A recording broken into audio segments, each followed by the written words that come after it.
A speech शुणा पूर्वर निजको थे पचार मु कौन पर आसी ए दुनिया को। ए प्रश्नटी साधारण प्रश्न नुहे, यह सही प्रश्न जहाँ जीवन को जगाई दे थाए। अधिकांश लोक सकाले उठती, दिन भर काम करती, राति शुई जाती, आउ एभली दिन पर दिन कटि जाए। किंतु जीवन केवल दिन काटिबा नुहे, जीवन होउछि अर्थ खोजापी, निजर मूल्य बुझापी, निजर अस्तित्व को सब्यत करने। तुम्हें जितेबेले निजक पचार मु कहीं आसी सेतेबेले मनर गभीर गोटे अजणा नीरवता बाहरी आसब। से नीरवता कहब तुम्हें केवल खाइबा शुवा आउ दिन काटिबा आसी ना। तुम भीतर गोटे उद्देश्य अच्छी, एक शक्ति अच्छी, एक दायित्व अच्छी। दुनिया रे अनेक लोक जन्म नहीं था, किंतु समस्ते निज जन्मर मूल्य बुझी पारती ना। कहीं अधिकांश लोक निजको अन्य मानक सह तुलना करी करी निजर परिचय हराई दियंती। से माने भावती से जहाँ करुँच मुझे से करी, किंतु सत्य होची तुम्हें अन्य कहा तैयारी हुई ना, तुम्हें निजर रास्ता तैयारी हुई। प्रत्येक मनुष्यर भितर एक अलग आलोक अच्छी। कहारी आलोक शिक्षार चमके, कार संघर्ष रे और कहार सृजनशीलतार। किंतु ये आलोक को देखापी प्रथमे निज भीतर को देखा पड़े। तुम्हें जीवन में जिते जंत्रणा देखीच, जिते असफलता देखीच, से गुड़िक अकारण नुहे। प्रत्येक कष्ट तुमको किसी शिखाइबा आसी, प्रत्येक विफलता तुमको शक्तिशाली करने को आसी। केबे केबे जीवन आमको भांगी दे थाए, कारण तुम भीतर लुचि सत्य शक्ति बाहरी आसु। अनेक लोक भावती मो पाखरे सुजोग ना, मो पाखरे टंका ना, मो पाखरे सपोर्ट ना। किंतु सत्य होची बड़ काम सदा छोट आरंभ रुहे। गछ मध्य गोटे छोट बीजरू आरंभ हुए। बीज केबे भावेनी मु एते छोट, मु किपरि गछ हेबी। से माटी भितर रही धीरे धीरे मूल बढ़ाए। तुम जीवन मध्य ठीक से परी। आज तुम छोट अच्छ, शायद अनेक लोक तुमको गणना करूना, किंतु जदि तुम्हें निजर मूल्य बुझी निजर काम आरंभ कर, गोटे दिन दुनिया तुमको देखिब। निजको पचार मोर दुख कहीं, मोर लड़ाई कहीं, कारण जीवन तुमको खास भाव तैयारी करुच्ची। समुद्रर गभीर थिबा से मोती सहजरे मिलेनी, जहाँ मूल्यवान सेटा सदा कष्ट भितर लुचि थाए। केबे एमिति लागिबो समस्ते आगको बढ़ुचंती, किंतु मु एठी रहीगली। सेतेबेले मन रख, प्रत्येक मनुष्य समाज अलग। सूर्य सकाले उठे, चंद्र राति, दुहेंकर आलोक दरकार। तुम्हें जितेबेले अन्यंग जीवन को देखि दुखित होउछ, सेतेबेले निजर भीतर शक्ति को भूली जाउछ। दुनिया तुमको सेतेबेले चिन्हिब जेतेबेले तुम्हें निजको चिन्हिब। तुम जीवन सबुठारु बड़ काम होउछि निज भय को जीतिबा। कहीं भय तुमको रोके, संदेह तुमको रोके, अन्य कथा तुमको रोके। किंतु जो दिन तुम्हें निष्पत्ति नब मो उद्देश्य पर बंची, से दिन रास्ता निजे खुलीज। यह दुनिया को तुम्हें कहीं आसीच, शायद कहार जीवन में आलोक हवा, शायद निज परिवार स्वप्न पूरण करने को, शायद एमती किसी करने को जहाँ तुम नाम को समाज में जीवंत रख। केबे केबे जीवन चुप रहा शिखाए, कहीं चुप रहिले मनर आवाज शुणी हुए, और मनर आवाज सब बेले सत्य कहे। तुम्हें आउ बहुत किसी कर जितेबेले राति अधिक अंधार हुए, सेतेबेले सकाल निकटरे थाए। तुम जीवन में जदि अंधार अच्छी ताहले आशा रख, आलोक आसूजी। निजको केबे छोट भावनी। जदि एक छोट चिंगारी संपूर्ण जंगल को आलोकित करें, ताहले तुम भीतर इच्छा केबे बड़ परिवर्तन आनीदेव भाविक देख। तुम जितेबेले कहब मु हारिबी ना, सेतेबेले दुनिया तुमको रुकी पारिबो ना। कहीं जीत प्रथमे मनरे हुए, तापर जीवन में। समाज केबे अपेक्षा करेनी, तेणु आज आरंभ कर।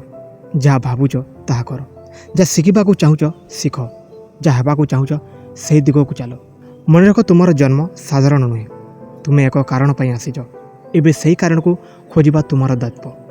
जदि समस्ते तुमको बुझुना तार अर्थ यह नुहे तुम मूल्य ना।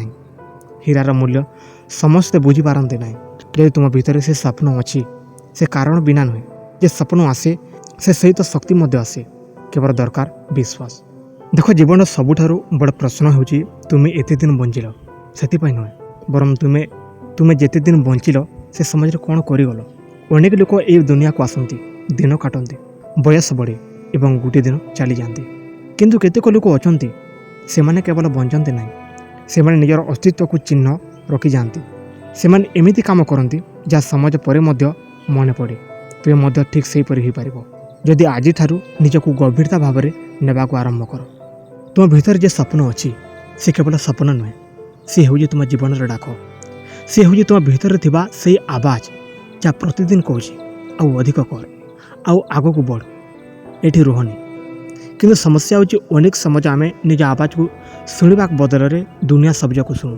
କେହି କହେ ତୁ ପାରିବୁନି, କେହି କହେ ଏହା ତୋ ପାଇଁ ନୁହେଁ, କେହି କହେ ତୁ ଛାଡ଼ିଦେ।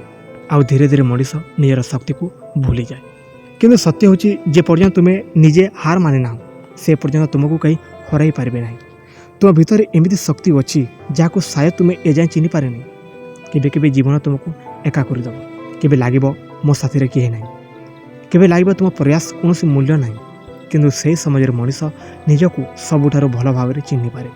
ମନେ ରଖ, ଯେତେବେଳେ ଗଛ ବଡ଼ ହୁଏ ପ୍ରଥମେ ତା'ର ମୂଳ ଗଭୀରକୁ ଯାଏ। ବାହାରେ କିଛି ଦେଖାଯାଏ ନାହିଁ, କିନ୍ତୁ ଭିତରେ ଶକ୍ତି ସଂଗ୍ରହ ହୁଏ। ତୁମ ଜୀବନର ନିରବ ସମାଜଗୁଡ଼ିକ ମଧ୍ୟ ଠିକ୍ ସେହିପରି। ଯେ ସମାଜରେ ତୁମେ ଏକା ଅଛ, ସଂଘର୍ଷ କରୁଛ, ଧୀରେ ଧୀରେ ନିଜକୁ ତିଆରି କରୁଛ, ସେହି ସମାଜ ହିଁ ଆଗାମୀ ଦିନର ଶକ୍ତି ହେବ। ତୁମେ ଯଦି ଆଜି ନିଜର ମନକୁ କଣ୍ଟ୍ରୋଲ କରିପାରିଲ, ତାହେଲେ ଆସନ୍ତାକାଲି ତୁମେ ପରିସ୍ଥିତିକୁ କଣ୍ଟ୍ରୋଲ କରିପାରିବ। କାହିଁକିନା ସବୁଠାରୁ ବଡ଼ ଯୁଦ୍ଧ ବାହାରେ ନୁହେଁ, ଭିତର ହୁଏ। ଭିତର ଭୟ, ସନ୍ଦେହ, ଆଲସ ଓ ନିରାଶା, ଏହାକୁ ଜିତିପାରିଲେ ବାହାର ଦୁନିଆ ସହଜ ହୋଇଯାଏ। ଜୀବନରେ କେବେ କେବେ ତୁମେ ଯାହା ଚାହୁଁଛ ସେଠି ମିଳିବ ନାହିଁ, କିନ୍ତୁ ତା'ର ଅର୍ଥ ଏହା ନୁହେଁ ଯେ ତୁମ ପାଇଁ କିଛି ନାହିଁ। କେବେ କେବେ ଯାହା ମିଳୁନାହିଁ ସେଠାରୁ ଭଲ କିଛି ତୁମ ପାଇଁ ପ୍ରସ୍ତୁତ ହେଉଛି।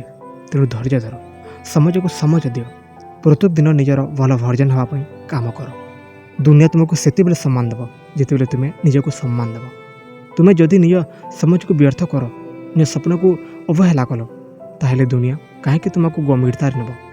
ପ୍ରତ୍ୟେକ ସକାଳ ଏକ ନୂଆ ଅବସର, ପ୍ରତ୍ୟେକ ଦିନ ଏକ ନୂଆ ସୁଯୋଗ, ପ୍ରତ୍ୟେକ ଛୋଟ ଅଭ୍ୟାସ ମିଶି ଗୋଟିଏ ଦିନ ବଡ଼ ପରିବର୍ତ୍ତନ ଆଣେ। ଯେଉଁମାନେ ଆଜି ତୁମକୁ ଅବହେଳା କରୁଛନ୍ତି ସେମାନଙ୍କୁ ଉତ୍ତର ଦେବା ପରିବର୍ତ୍ତେ ଉପାୟ ହେଉଛି ନିଜକୁ ପରିବର୍ତ୍ତନ କରିବା। କଥାରେ ନୁହେଁ, କାମରେ। ପ୍ରମାଣ ଦିଅ ଯେ ତୁମ ନୀରବତା ଭିତରେ ଅଗ୍ନି ଅଛି। ପ୍ରମାଣ ଦିଅ ଯେ ତୁମ ହୃଦୟରେ ସ୍ୱପ୍ନ ମାତ୍ର ନୁହେଁ, ତା ପାଇଁ ଲଢ଼ିବାର ସାହସ ମଧ୍ୟ ଅଛି। ଓ ଗୋଟିଏ କଥା ସବୁବେଳେ ମନେ ରଖ, ତୁମେ ଯେତେ ଅଧିକ ନିଜକୁ ବୁଝିବ ସେତେ କମ୍ ଦୁନିଆର କଥା ଭାଙ୍ଗି ପଡ଼ିବ। କାହିଁକିନା ତୁମ ଲକ୍ଷ୍ୟ ସ୍ପଷ୍ଟ ହେଲେ ରାସ୍ତାର ଧୂଳି ଆଖିକୁ ଅନ୍ଧା କରିପାରିବ ନାହିଁ। ତୁମେ ଆଗକୁ ବଢ଼ିବ କାହିଁକିନା ତୁମେ ଜାଣିଛ କେଉଁଠି ଯିବାକୁ ପହଞ୍ଚିଛ। ଆଜି ଯଦି ତୁମ ପାଖରେ କିଛି ନାହିଁ, ତଥାପି ଗୋଟିଏ ଜିନିଷ ଅଛି, ତୁମର ସମୟ। ଆଉ ସମାଜ ହେଉଛି ସବୁଠାରୁ ବଡ଼ ସମ୍ପତ୍ତି। ଯେଉଁମାନେ ସମାଜକୁ ବୁଝନ୍ତି ସେମାନେ ଜୀବନକୁ ବଦଳାନ୍ତି। ଛୋଟ ଛୋଟ ଅଭ୍ୟାସ, ଛୋଟ ଛୋଟ ଡିସିପ୍ଲିନ୍, ଛୋଟ ଛୋଟ ସଠିକ୍ ନିଷ୍ପତ୍ତି, ଏଗୁଡ଼ିକୁ ଗୋଟିଏ ଦିନ ବଡ଼ ସଫଳତାର ଭିତ୍ତି ହୁଏ। ତେଣୁ ଆଜିଠାରୁ ନିଜକୁ ଦୁର୍ବଳ ଭାବିବା ବନ୍ଦ କର।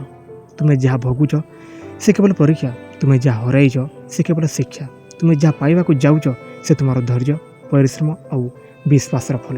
ଏବେ ନିଜକୁ ଆଇନାକୁ ଦେଖ ଏବଂ ମନରୁ କହ, ମୋ ସାଧାରଣ ନୁହେଁ, ମୋ ଜୀବନର ମୂଲ୍ୟ ଅଛି। ମୁଁ ଏଠାରେ କାରଣ ବିନା ଆସିନାହିଁ। ମୋର ଗୋଟିଏ କାମ ଅଛି, ଗୋଟିଏ ଉଦ୍ଦେଶ୍ୟ ଅଛି, ଗୋଟିଏ ଚିହ୍ନ ରଖିଯିବାର ଦାୟିତ୍ୱ ଅଛି। ଯେଉଁଦିନ ତୁମେ ନିଜର ଏହି ସତ୍ୟକୁ ମାନି ନେବ ସେଦିନ ତୁମର ପାଦ ଆଉ ରୋକିବ ନାହିଁ। ସେଦିନ କଷ୍ଟ ଥିଲେ ମଧ୍ୟ ତୁମେ ଚାଲିବ, ସେଦିନ ଅନ୍ଧାର ଥିଲେ ମଧ୍ୟ ତୁମେ ଆଲୋକ ଖୋଜିବ।